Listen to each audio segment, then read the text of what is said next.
hope everyone is having a good day so far. This is a little bit afternoon. Let's do the news. And a little late news, not completely late, but it's news in a way where it's given us enough time to marinate, meaning the Mueller report. It's been about a week or two since the Mueller report has been released, and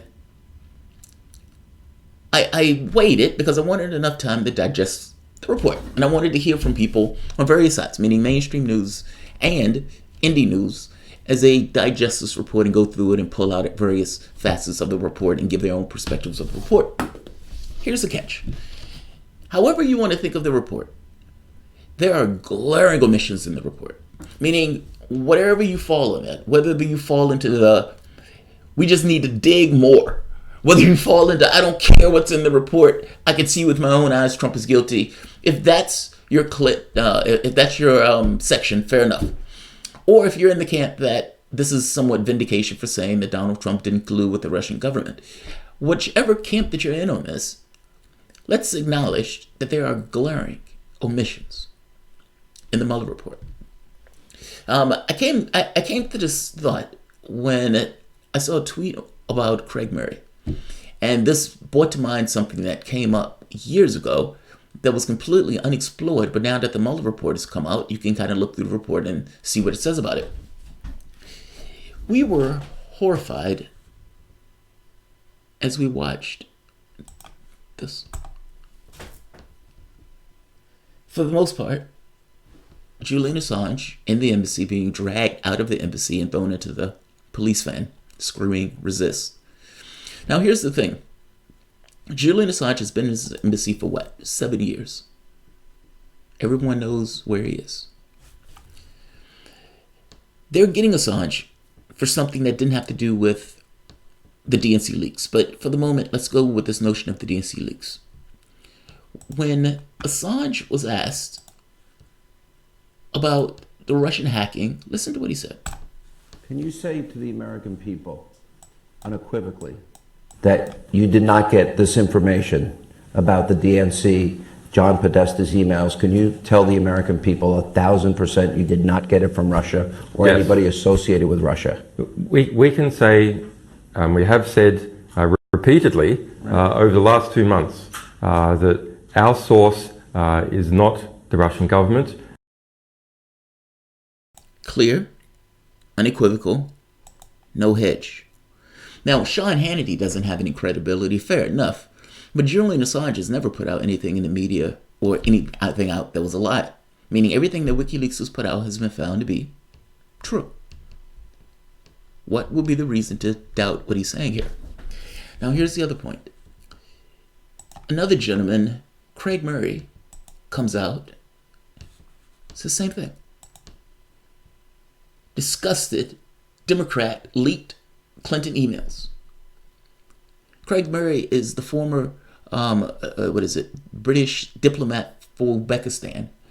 And I understand it's a little odd, but he was friends with Julian Assange. He was associated with WikiLeaks. Now, also let's go to this notion that WikiLeaks was at the center of all of this stuff. I mean, keep in mind, they were supposed to be the go-between of sorts. The people, they were getting this information, working with Donald Trump and all this other stuff in this kind of incestuous relationship. Here's my issue.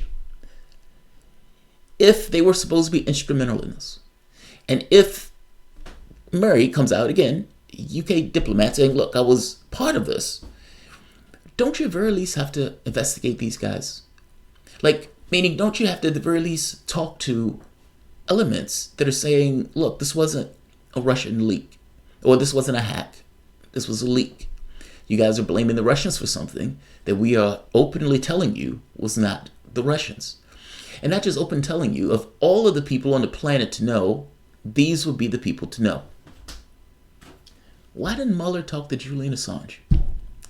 The omissions in this are so glaring, and there's more, but the omissions in this are so glaring that it made it come across as this wasn't necessarily Mueller's search for truth, in as much as cementing a narrative and preserving the system.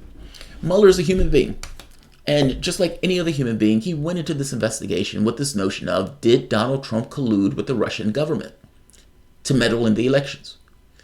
But understand, in that statement of did Donald Trump collude with the Russians, It is a foregone conclusion. It is built into the thinking of the case that the Russians had something to do with it. It is a foregone conclusion, meaning this investigation was done so from a focal point, or from a point of view that the Russians meddled, that they had something to do with it. I'm not saying as an absolute that they didn't, but I'm just trying to make the point that there are various threads of this that are saying it wasn't the Russians. It was a leak. It wasn't a hack. Why didn't Mueller talk to Julian Assange? He was open to talk to. He is completely trashing your narrative that the case is built on, meaning the narrative that was cemented. Because keep in mind, even though it said Donald Trump didn't have anything to do with the Russians, it did cement the narrative of Russian collusion. But I'm just trying to make the point that that was built into the narrative going into the case. It was assumed as such. Mueller wasn't going to come away with anything different because it was assumed in the investigations that Russia had something to do with the hack, if you want to call it a hack. But my point is basic. Why didn't they talk to Craig Murray? Why didn't they talk to Julian Assange? He had all the wide berth in the world. He had all of the resources in the world. They were squeezing Manafort. They were popping people in these cases that were kind of incidental to the actual case itself in order to try to get information on the case itself. Meaning he was looking through all sorts of things. Banking records. He was looking through, like I said, Manafort's cases that had nothing to do with the Russian stuff. Was like 20 years old. And yet, not take the step of talking to people who said they were involved. And mind you, credible people. Not some random guy on the street. Credible people who said they were involved in the case. Let's keep going. Hey, listen to this. D.C. for a clandestine handoff with one of the email sources before the election. UK Ambassador Craig Murray, who is a close associate of Julian Assange, said that he has met the DNC leaker and that he was not a Russian. "I know who leaked them," Murray said. "I've met the person who leaked them, and they are certainly not Russian. It's an insider. It's a leak, not a hack. The two things are different."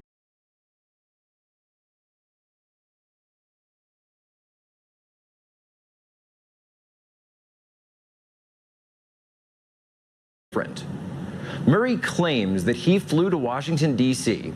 for a clandestine handoff with one of the email sources before the election. "Neither of the leaks came from the Russians," said Murray. "The source had legal access to the information, and the documents came from inside leaks, not hacks." Murray said that he retrieved the package from a source during a clandestine meeting in a wooded area near American University in northwest Washington, D.C. He said he met with the individual that was not the original person who obtained the information, but actually an intermediary. Murray said that the leakers were motivated by disgust at the corruption of the Clinton Foundation and the tilting of the primary election against the field of Bernie Sanders. One American News has not been able to independently verify Murray's account. And that's true. They haven't been able to independently verify it. But hey, that's why you have Mueller. That's why Mueller existed, right? Mueller existed to verify stuff like that. Or was he? Did he exist to verify stuff like that? Or did he exist to enshrine a narrative? And again, I don't necessarily put any duplicity on Mueller in this case. I think just the focal point of the case assumed that Russia had something to do with it. But again, why didn't you talk to Assange? Why didn't you talk to Murray? Both of those people were instrumental in the procurement of the information. And if anybody would have known, they would have known. At the very least, having a conversation with them seemed like it was commanded or called for just based on the structure of the situation. Second point, servers. The DNC servers. So they kick in Manafort's door. They kick in Cohen's door. They go in on a raid on Roger Stone. Now, none of these people required this level of force, but they wanted to show this force to intimidate the people who are involved in the process. Great, you intimidated. Why couldn't you get your hands on the servers? I have to be honest, that part is always shocking to me because it seems to be a glaring oversight at best, an intentional oversight at worst. How did you not get your hands on the servers? I don't understand that. Look, my point is this.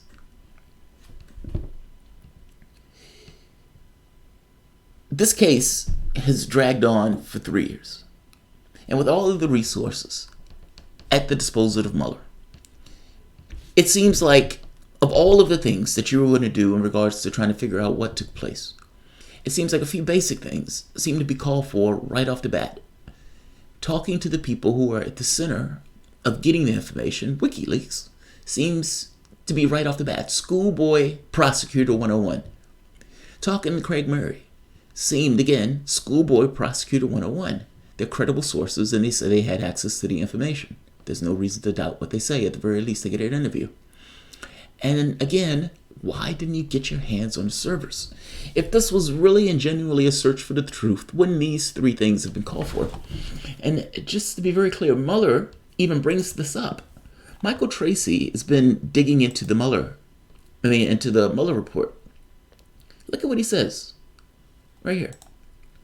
The office cannot rule out that the stolen documents were transferred to WikiLeaks through intermediaries who visited through the summer of 2016. For example, public reporting identified Andrew Mueller Magnum as a WikiLeaks associate who may have assisted with the transfer of these stolen documents to WikiLeaks. So they acknowledged that they could have been transferred by, some other source. Here's another post. Both the GRU and WikiLeaks sought to hide their communications, which has limited the office's ability to collect all of the communications between them. Is it possible that they weren't working together, not so much trying to hide their communications? There's a difference in those things. Thus, although it is clear that the stolen DNC and Podesta documents were transferred to the GRU to WikiLeaks, what's redacted? What did you redact?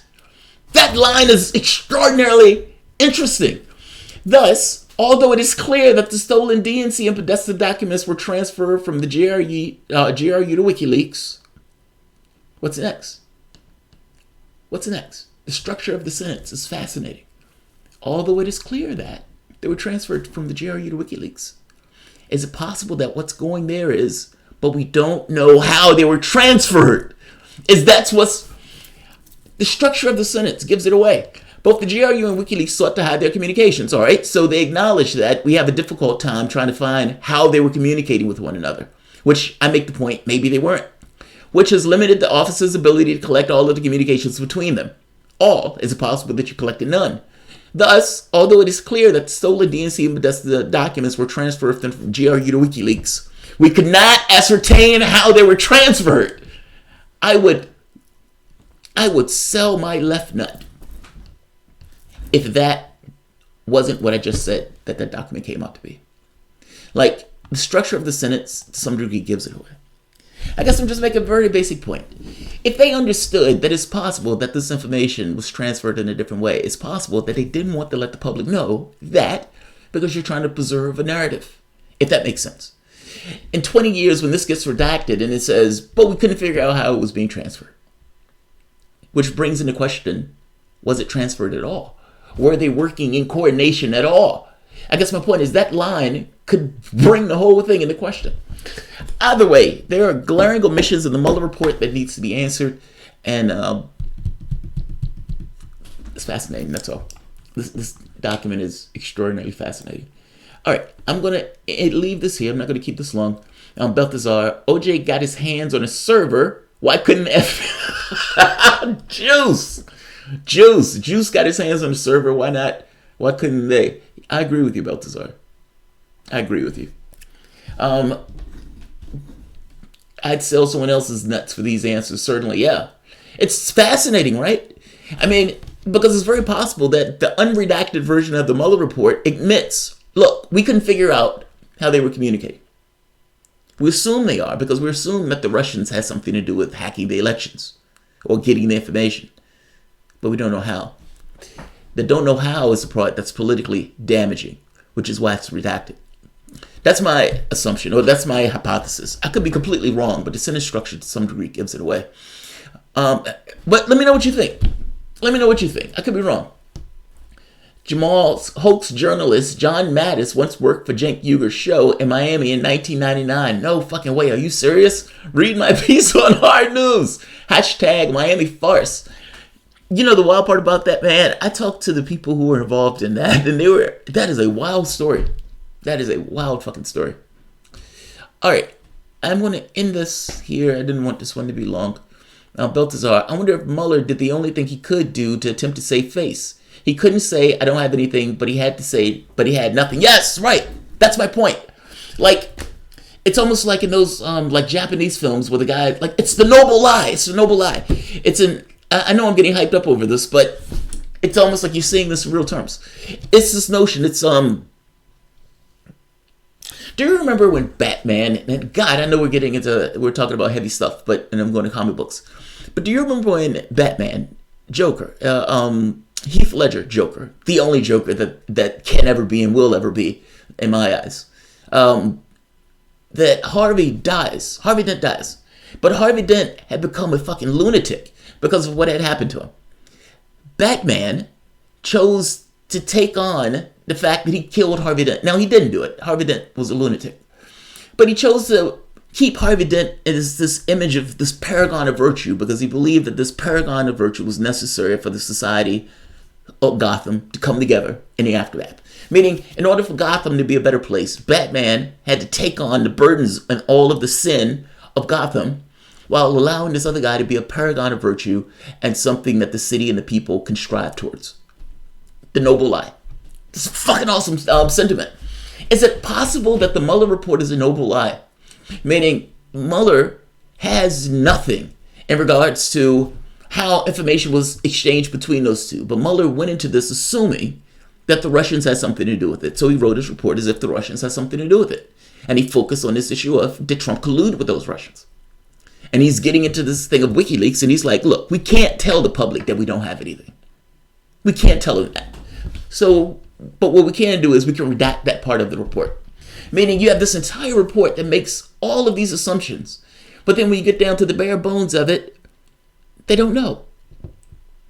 But again, that part is redacted. But my contention is it redacted because they don't know? Because they don't have it. That all of this narrative for the last 3 years of our political system has been built up on this notion that Trump colluded with the Russians to game the election.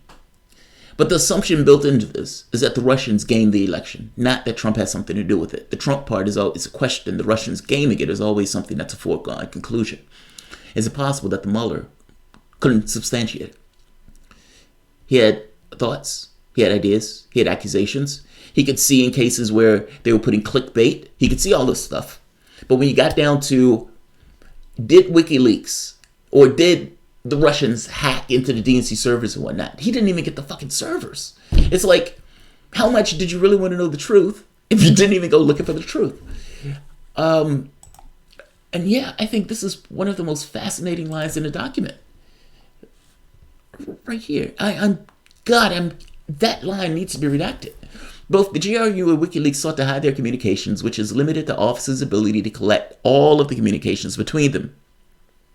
Fair enough. It's hard to know if you've gotten all of anything. Fair enough. How much do you have is the question. Right? That's the question, not whether you could collect all of them. Thus, although it is clear that the stolen DNC and Podesta documents were transferred from the GRU to WikiLeaks, he said that's completely clear. So, although it is clear that the stolen... Yeah, what's next? What's next? What's coming next? I'm fascinated about what's coming next with that line. But at the very least, they acknowledge that, look, which gives more credence to Craig Murray's point of saying, look, I was a carrier to this. The document, to some degree, identifies that there might have been a carrier into the process. I'm just curious about this. There are glaring omissions in the Mueller report that needs to be answered. So, I'll leave it on that. All right. If you guys enjoy the content, please feel free to share, like, subscribe. You can always support through PayPal or Patreon. Thanks all. And in fact, before I go, let me check one thing because I don't want to leave without checking Streamlabs. All right, good. All right, guys. I'll see you guys in a few. Thanks all.